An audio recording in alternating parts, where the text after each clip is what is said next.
Masih bersama dengan anggota Komisi 1 DPR fraksi PKS Sukamta dan juga ahli keamanan siber Bung Pratama. Saya ke Bung Pratama, saya akan lanjutkan nanti ke Pak Sukamta. Bung Pratama, jadi data kita sudah tersebar di mana-mana, jangan berharap data kita aman. Ke depan pasti ada waktunya bocor, siapapun dari kita, presiden sekalipun. Ya iya, karena data yang bocor itu kan tidak bisa kita tarik lagi, Mas Aiman, gitu. Karena tujuan hacker itu kan macam-macam sebenarnya. Ketika dia melakukan penetration test, gitu, melakukan percobaan untuk melakukan hacking, tujuannya macam-macam. Ada yang tujuannya untuk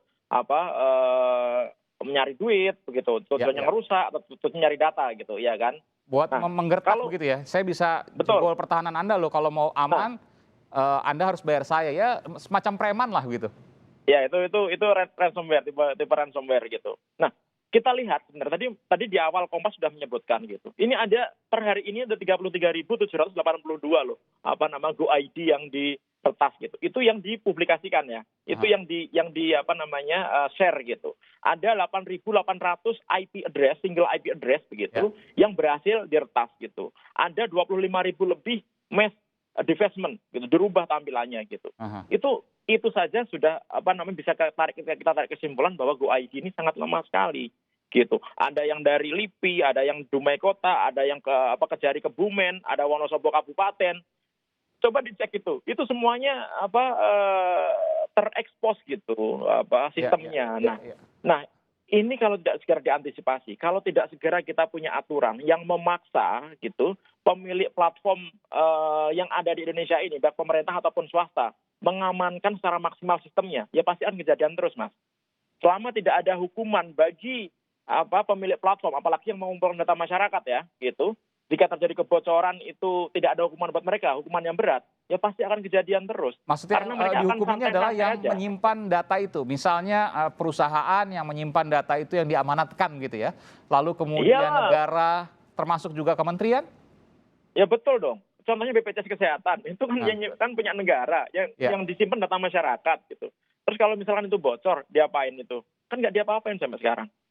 Tokopedia gitu, bocor 91 juta nomor handphone orang Indonesia gitu. Terus sampai sekarang diapain? Nggak diapa-apain. Jadi hukuman yang pas apa? Denda atau apa? Loh makanya nanti Pak Sukamta bisa menjelaskan. Kita perlu undang-undang pelindungan data pribadi yang sekarang mentok dan deadlock gitu. Udah 5 kali masa sidang, saya nggak ngerti itu. Gitu. Karena itu nanti yang bisa memaksa gitu penyelenggara sistem elektronik itu untuk mengamankan sistemnya gitu loh Mas Aiman. Kalau sekarang kan nggak ada. Iya, saya ke Pak Sukamta. Sekarang bikin aturan percuma karena cuma himbauan gitu. Iya. Oke, Pak Sukamta, ini data Anda pasti udah kemana-mana nih, KTP, NPWP, minimal KK. Saya nggak tahu ya slip gaji DPR kesebar juga nggak. Ini kalau kita nggak ada yang bisa kemudian menghalau ini, semua pasti pada waktunya akan terbuka. Tapi nggak ada hukuman tadi disebutkan oleh Bung Pratama. Jadi apa solusinya? Ya, ada dua. Jadi memang soal keamanan ini harus menjadi concern siapapun. Saya sebutkan di depan tadi bahwa siapapun yang membangun sistem itu jangan ngejar fungsi terus dilepas.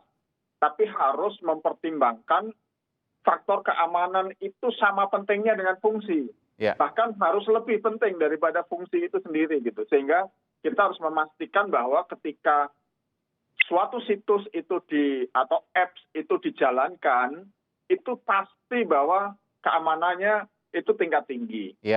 Keamanan tingkat tinggi juga belum ada jaminan karena yang namanya teknologi itu selalu. Oleh karena itu disebutkan harusnya ada fungsi selain preventif juga ada fungsi efek jera. Jadi lembaga yang itu yang saya ingin ke situ. Jadi dimulai dari mindsetnya dulu. Nah, yang kedua adalah kita perlu betul ya payung hukum yang kuat, payung hukum yang mengatur tentang pengelola data, pengelola apps, aplikasi, apa sanksinya kalau mereka itu lalai. Ya, jadi kalau selama ini belum ada kesadaran itu kadang-kadang harus dibangun dengan aturan hukum yang kuat gitu sehingga siapapun itu tahu bahwa ketika dia harus membangun app itu juga harus melindunginya. Nah, yang berikutnya yang penting kedua adalah ini penting saatnya meningkatkan peran, fungsi dan kekuatan lembaga negara seperti BSSN. Jadi BSSN selama ini itu kan ya kayak aksesoris saja. Anggarannya kecil, personalianya kecil, organisasinya kecil, padahal harus mengelola situs kementerian lembaga yang Harusnya seperti apa, Pak Sukamta? Ya, apa gimana Mas? Harusnya seperti apa BSSN ini? Harusnya diperkuat lembaganya, kekuatan politiknya diperkuat, personalianya diperkuat, kemudian anggarannya diperkuat. Sekarang ini ya, misalnya BSSN mau melakukan assessment situs kementerian lembaga seluruh Indonesia, termehek-mehek, nggak ada tenaganya, nggak cukup gitu. Okay. Nah, yang ketiga, kita berharap bukan hanya undang-undang dan lembaganya diperkuat, ya, tetapi juga harus ada lembaga pengawasnya.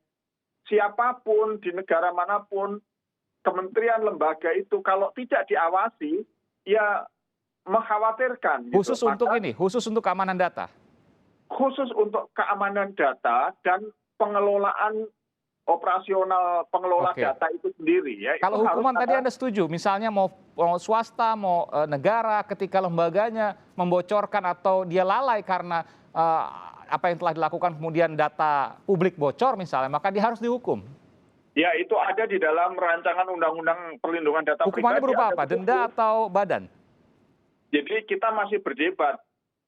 Ada yang denda, ada yang sampai pidana, tergantung kepada kasusnya. Jadi ini kan harus dilihat secara komprehensif, Mas. Dan juga lembaga pengawas itu menjadi penting. RUU PDP ini kan mentok karena gara-gara di mana kita meletakkan lembaga pengawas ini. Kementerian Kominfo inginnya pengawas itu di bawah Kominfo, DPR inginnya pengawas itu jangan di bawah kementerian, langsung di bawah presiden supaya kuat. Nah, kalau di bawah Kominfo ya seperti sekarang ini, bocor terus dan nggak pernah ada tindakan bagi orang-orang yang membocorkan itu. Saya ke Bung Pratama. Bung Pratama, kalau Anda punya pengalaman mungkin di luar, hukumannya apa sih yang pernah ada?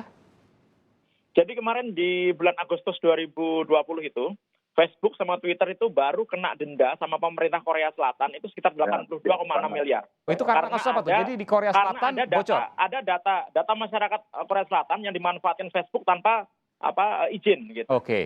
Di Eropa itu kalau misalkan ada satu saja data masyarakat Eropa yang bocor, itu dendanya bisa sampai 20 juta euro, Mas. Terhadap perusahaan atau lembaga negara? Iya, data masyarakat ini. Data masyarakat. Belum data negara. Data negara beda lagi. Yang didenda itu adalah perusahaan atau lembaga negara itu? Perusahaan sama lembaga negara, Mas. Nggak pandang bulu. Nah, tadi Pak Sukamta benar. Kalau misalkan di bawah Kominfo, gimana kalau yang bikin pelanggaran itu menteri gitu? Atau misalkan pejabat di atasnya menteri. Berani nggak negakkan aturan? Ya pasti nggak berani lah.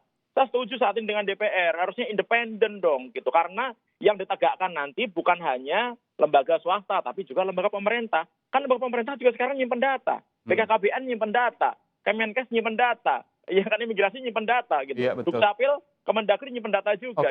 Oke, kan kita bicara ini. Kalau saatnya ini, gitu. Ini waktunya sudah terbatas, tapi saya bicara. Kalau 10 kementerian katakanlah benar ada kebocoran, apa yang dirugikan untuk publik? Apa yang publik itu rugi?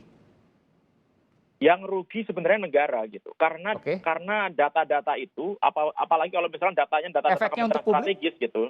Efeknya untuk publik ya pasti kalau misalkan ada penetrasi ekonomi gitu, misalkan ada blackmail terhadap pejabat pemerintah gitu, kemudian membuat kebijakan yang ternyata harusnya tidak pro rakyat, ternyata dibuat gara-gara dia diancam, ya masyarakat yang rugi.